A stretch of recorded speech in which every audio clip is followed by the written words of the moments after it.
नमस्कार साथियों, स्वागत है आप सभी का अंकित इंस्पायर्स इंडिया पर। मैं हूं अंकित अवस्थी। आप है मेरे साथ में एक ऐसी खबर पर चर्चा करने के लिए जो निश्चित ही भारत में आने वाले दिनों में बहुत जबरदस्त सुर्खी में रहने वाली है। सुर्खी चूंकि अभी बनी है इसलिए धीरे धीरे मार्केट में प्रसारित होगी, क्योंकि हमारे एक तरफ जो कैमरे में आपको विजिबल हो रहे हैं जिनका नाम है बिलावल भुट्टो जरदारी, ये भारत आने वाले हैं। अच्छा, ये इनका आने का मायना क्यों रखता है मैं आपको पहले बता दूं क्यों खास है इनका आना। और इनका परिचय इसलिए खास है क्योंकि इनके चक्कर में भारत में गजब प्रोटेस्ट हुए हैं।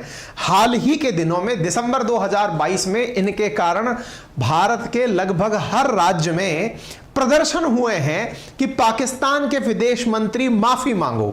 ये वो व्यक्ति हैं जिन्होंने प्रधानमंत्री नरेंद्र मोदी को बुचर ऑफ गुजरात कहा था और कहा था कि ओसामा बिन लादेन तो मर गया लेकिन बुचर ऑफ गुजरात जिंदा है। और तो और कुछ दिनों पूर्व जयशंकर साहब ने यूनाइटेड नेशन सिक्योरिटी काउंसिल में इसी के बारे में कहते हुए कहा था कि जो लोग लादेन को पाल रहे हैं अपने आंगन में वो आतंकवाद पर ज्ञान ना दें। ऐसी स्थिति में इन तीनों का जो हाल ही के समय में चला हुआ शब्दों का संकट है या शब्दों की जो लड़ाई चली है, वो लड़ाई वाला व्यक्ति जब इंडिया आएगा तो क्या इंडिया में लोग इस व्यक्ति का विरोध करने सड़कों पर उतरेंगे? क्या भारत में इस व्यक्ति का जो बिलावल भुट्टो जो पाकिस्तान के विदेश मंत्री हैं, जब ये भारत आएंगे तो क्या इनका विरोध होगा? और तो और इनका आना इसलिए भी मायना रखता है क्योंकि ये 12 साल बाद ऐसी घटना होने जा रही है कि पाकिस्तान का कोई विदेश मंत्री भारत आ रहा है। 12 साल पहले हीना रब्बारी खार जो कि वर्तमान में पाकिस्तान में विदेश राज्य मंत्री हैं, minister of state foreign affair minister हैं, वो 12 साल पहले इंडिया आई थी। तो विदेश मंत्री पद पर होने वाले व्यक्तियों की 12 साल बाद इनकी कोई मंत्री यहां आ रहे हैं, यह खबर इसलिए मायनेपूर्ण हो जाती है। आ क्यों रहे हैं? तो आपको जैसा ज्ञात होगा एससीओ की इस बार की अध्यक्षता भारत कर रहा है और उसकी बैठक गोवा में होने जा रही है। तो विदेश मंत्रियों की होने वाली मई में इस बैठक के अंदर इन्होंने अपना आना कंफर्म कर दिया है। Ministry of foreign affairs Pakistan के द्वारा बता दिया गया है कि ये आ रहे हैं। तो भैया हम तो सबसे बड़ा सवाल पूछ ही यही रहे हैं कि ये व्यक्ति आ तो रहा है लेकिन प्रिपरेशन है ना? पता चले कि यहां पर फिर कुछ ऐसा हुआ जिसकी वजह से ये अपनी ऐसी इमेज ले जाने में कामयाब हो जाए। आने वाला समय बताएगा कि इनका कैसा भव्य स्वागत होगा। इंटरेस्टिंग होने वाली बात यह है कि चूंकि जयशंकर साहब होस्ट हैं इस मीटिंग के और गेस्ट के रूप में ये आ रहे हैं, ये दोनों लोग आपस में कैसे मिलेंगे? आप कहेंगे जैसे मिलते आए हैं वैसे मिलेंगे। अरे हमने कहा महाराज बात यह है कि लास्ट ईयर समरकंद के अंदर उज्बेकिस्तान के अंदर भी इसी तरह की मीटिंग थी।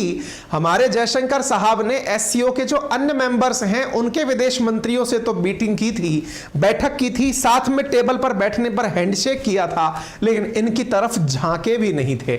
अब देखने वाली बात यह होगी कि जब आप खुद होस्ट हैं तो ऐसे समय पर क्या किसी ऐसे गेस्ट का आप वेलकम कर पाएंगे जो कि आपके खिलाफ बहुत ही जहरीले शब्द उगलता रहा है। बड़ा ही इंटरेस्टिंग होगा वो मंच अगले महीने गोवा में जब ये सारे लोग एक साथ एक मंच पर होंगे। बड़ी इंटरेस्टिंग चीजें होने वाली हैं। चलिए आपको थोड़ा इतिहास से बताना शुरू करते हैं और फिर इस बात को घटना को सिलसिलेवार तरीके से आपसे साझा करते हैं। यह व्यक्ति चर्चा में आना भारत के लिए कब से शुरू हुआ? शुरुआत होती है आज से 4 महीने पहले। 4 महीने पहले 16 दिसंबर की आपको यह खबर दिख रही है। आपको याद होगा यूनाइटेड नेशंस के अंदर यहां पर इनकी स्टेट मिनिस्टर यानी कि इस बिलावल भुट्टो की जूनियर मिनिस्टर हैं हीना रब्बारी खार, जिन्होंने हाल ही में समरकंद में ही एक और इंसल्ट करवाई थी जब रशिया के जो सर्गेई लेवरोव हैं वो विदेश मंत्री के रूप में इनके सामने बैठे थे और वो इनसे पूछ रहे थे कि मैडम आपकी टीम कहां है? तो इन्होंने जवाब देते हुए कहा था कि सर आजकल हम छोटी टीम के साथ चल रहे हैं, हमारे पास लोगों का अभाव है। No country has used terrorism better than India. ऐसी बात इन्होंने बोली थी 14 दिसंबर 2022 को कि आतंक का जितना उपयोग इंडिया ने किया है, यानी आतंक का उपयोग भी होता है, यह बात अपने आप में गजब बड़ी है। तो ऐसी स्थिति में इन्होंने कहा था कि कोई भी देश इंडिया से बेहतर आतंक का यूज नहीं कर पाया है। इस बात पर यूनाइटेड नेशन सिक्योरिटी काउंसिल के अंदर जयशंकर साहब अध्यक्ष हुआ करते थे। उन्होंने इन्हें लपेट लिया और लपेटते हुए करारा जवाब देते हुए कहा कि जो लोग लादेन को पनाह देते हैं वो हमें उपदेश ना दें, क्योंकि दुनिया को यह ज्ञात हो कि जिस लादेन ने अमेरिका के ऊपर 9/11 का संकट उत्पन्न किया था वो लादेन पाकिस्तान के ही एटमाबाद में मारा गया था। आगे बढ़ते हैं, आपके सामने यह वो वीडियो है जिसमें जयशंकर साहब ने वीडियो में यह लाइन बोलते हुए कि मैं प्रेसिडेंट हूं यूएनएससी का, इसलिए मेरे पदीय दायित्व अलग हैं, लेकिन फिलहाल के लिए मैं नेशनल कैपेसिटी में कहना चाहूंगा कि जिन्होंने लादेन को पाला है वो हमें ज्ञान ना दें। यहां पर हुई अंतरराष्ट्रीय बेइज्जती नंबर 1 स्तर की। फिर साहब हमने यहां पर दिखाया पाकिस्तान के फॉरेन मिनिस्टर जो हैं वो हमारे विदेश मंत्री के बयान से आग बबूला हो गए। फिर उन्होंने अपने शब्द भेदी बाण चलाए, और जब शब्द भेदी बाण चलाए तो दिन हो गया 16 दिसंबर। इन्होंने बाण चलाए कि ओसामा बिन लादेन तो मर गया, मर नहीं गया, मार दिया गया। But butcher of Gujarat is live, यानी कि वो जिंदा है, प्राइम मिनिस्टर है, यानी कि प्रधानमंत्री नरेंद्र मोदी की बात की जा रही है। वो राष्ट्रीय स्वयंसेवक संघ का मंत्री है और वो उन्हीं का ही विदेश मंत्री है।